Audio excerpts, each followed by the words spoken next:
যুদ্ধ যার শৈশব কেড়ে নিলেও কেড়ে নিতে পারেনি ফুটবল। রিফিউজি ক্যাম্পের সেই ছোট্ট ছেলেটি একদিন একটা দেশের স্বপ্নকে কাঁধে তুলে নিয়েছিলেন, কিন্তু সেই লুকা মদ্রিচের শেষটা যেন এক রূপকথার বিষাদময় সমাপ্তি। হট আর সুইটনেসের পারফেক্ট ব্যালেন্সে যে কোনো স্ন্যাক্সের আসল মজা আনে রুচি হট টমেটো সস।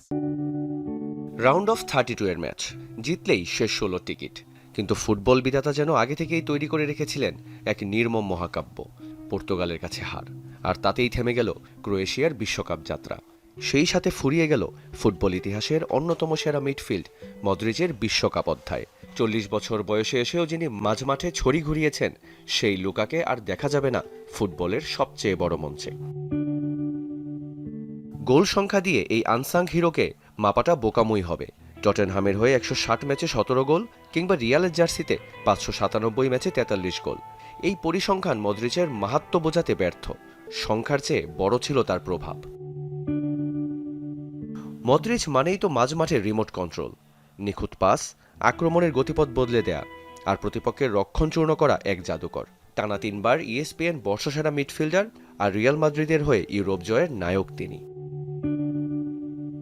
তবে মদ্রিচের আসল রূপকথা লেখা হয়েছে ক্রোয়েশিয়ার লাল সাদা জার্সিতে।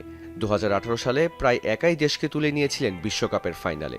ট্রফি না জিতলেও জিতেছিলেন ব্যালন ডিওর, ভেঙে দিয়েছিলেন মেসি রোনালদোর এক দশকের একচেটিয়া রাজত্ব। 2022-এও বুড়ো হারের ভেলকিতে দলকে তুলেছিলেন সেমিফাইনালে। এবারও আরও একটি স্বপ্ন ভাঙার গল্প। রেফারির শেষ বাঁশি বাজার সাথে সাথেই অশ্রুসিক্ত চোখে মাঠ ছাড়েন আধুনিক ফুটবলের অন্যতম সেরা মিডফিল্ডার লুকা মদ্রিচ।